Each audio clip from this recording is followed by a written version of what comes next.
Carver's orchard has carved a name and reputation in the Cosby, Tennessee area, but have you ever heard of them? Let's learn more about this out-of-the-way place and talk about why you should try them on your next trip to the Smoky Mountains.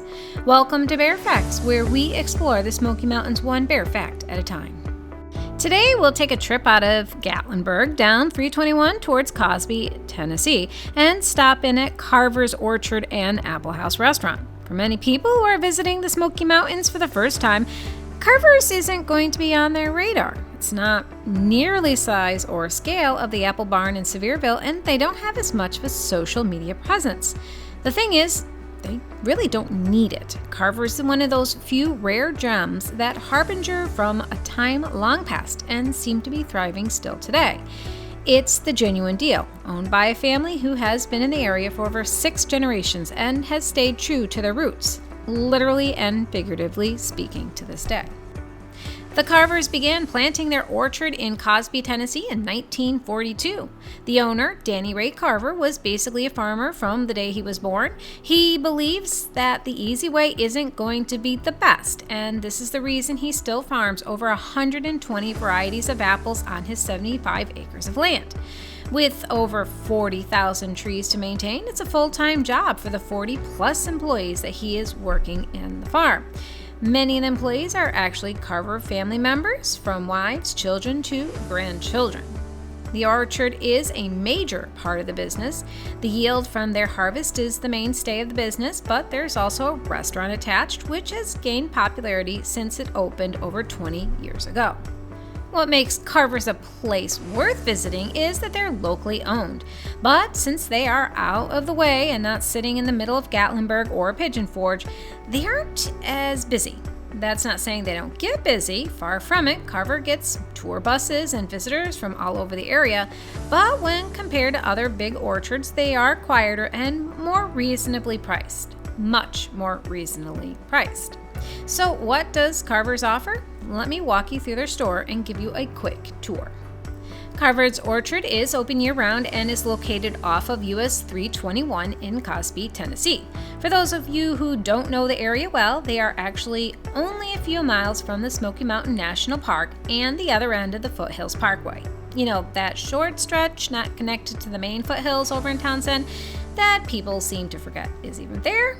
Most people will be heading to Carvers from Gatlinburg or Newport.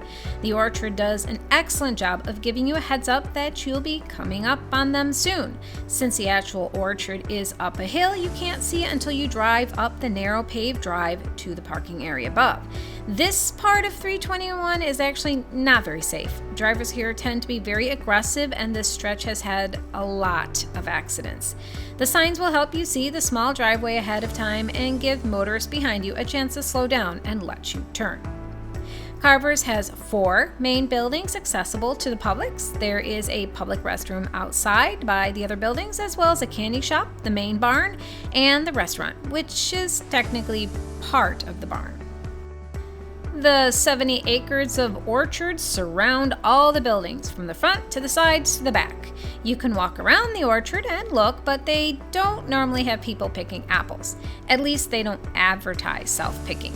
There are several buildings that are not for public use. One is an old log-style building they used in the past and now is just for storage, but there are seats you can still enjoy in the porch. The building in front is a private residence, and the barns in the back are also not for public use. Because Carver's is an active farm, they have a processing area on view for guests. Inside, they sell all of their fresh produce, including over 100 different varieties of apples. The produce is mostly locally grown, and they also have other items as well, including peanuts and walnuts sold by the pound. They also have basic items like sweet potatoes, onions, cabbage, and other locally sourced produce they sell. Of course, during the fall, you'll also find pumpkins and corn when in season, and there are many other products as well, including a variety of different canned items, jams, and even flour. Everything a baker will need to make the freshest and best baked items. They usually sell cheese, and you can sometimes find other things in the refrigerator that are locally sourced. And of course, there is cider. Lots of cider. You will find some cider in the cooler, but most of it is on the shelves. If you enjoy baking, this is the place for you. They even sell homemade molasses. Like, who does that anymore? What stands out the most are the apples and the wide variety you can find. In an interview with Danny Ray Carver, he basically said that every apple was either hand-pollinated or picked, a time-consuming process that is vital to the process of having such an amazing variety of apples. In the same interview, he also said that at least one variation of the apples is a direct descendant from the ones that Thomas Jefferson farmed in his orchards. There is very little about the farm that is commercialized. The process and skills needed to keep the farm operational handed down generation to generation. In another interview, Danny Carver also alluded to the fact that his family actually had property in the Smoky Mountains and relocated. If that's true, I couldn't find much more about it to confirm, but 6 generations have lived in the area, so there's probably something to that. One of their best and most amazing products that you can find, and if you ask me, they are the best hidden gem in all of Tennessee, are the apple fritter pies, or whatever you want to call them. They're so good. They are all handmade and deep fried to perfection. Each pie is loaded with buttery goodness and stuffed full of sweet apple filling. Now, don't confuse these guys with apple pies. The filling is crushed apples and more like applesauce, but they are really, really good. And the price is reasonable. When we go to Carvers, those apple fritters are often the most important part of the trip. If you want to get some, just head into the main part of the barn, hang a right, and go through a small office room and get your own pie out of the heaters. They also have sugar-free as well.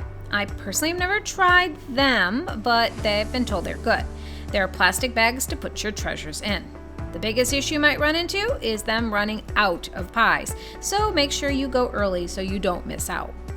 Carvers also has a full-size sit-down restaurant. They're open 10 a.m. to 5 p.m. most days, but they're closed on Mondays and Tuesdays. We have eaten there before. One of the best parts of the diner is the view of the orchards below. We enjoy it mostly during the summer and fall when you can look out at the orchards below as you dine.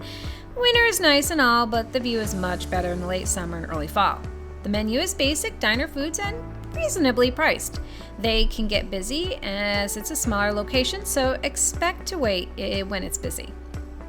If you get there too early or too late to eat at their diner, down the road is Janice's, another popular dining location you might want to consider if you're in the area. Janice's is a locally owned diner with great prices and even better food.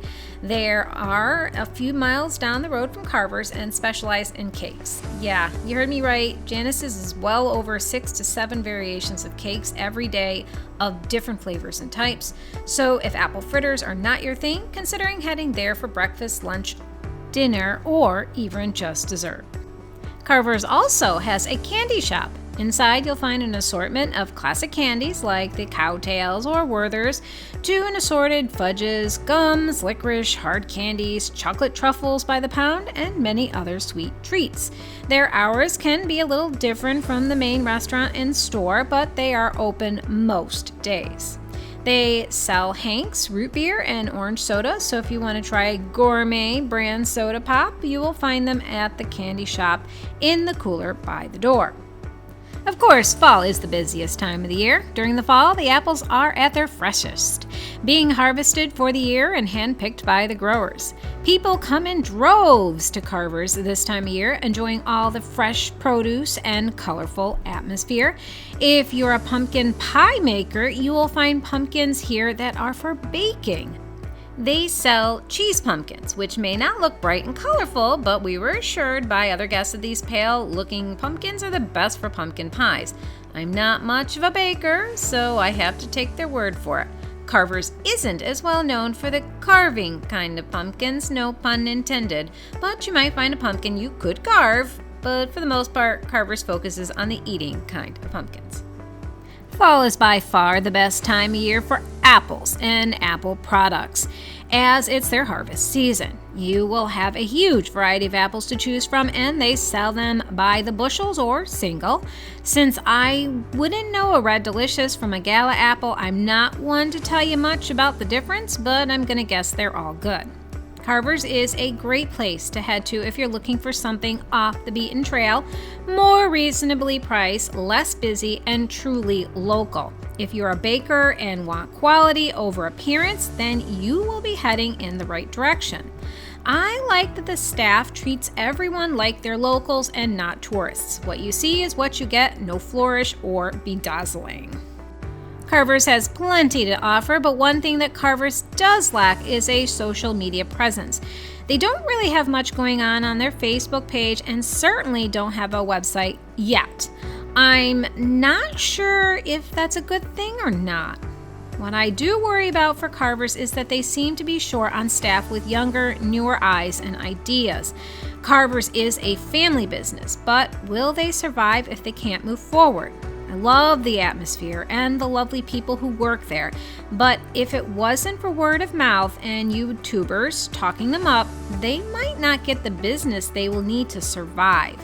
Even with the best rooted systems and the tastiest apples, the business that is so seasonally dependent needs to get their name out there.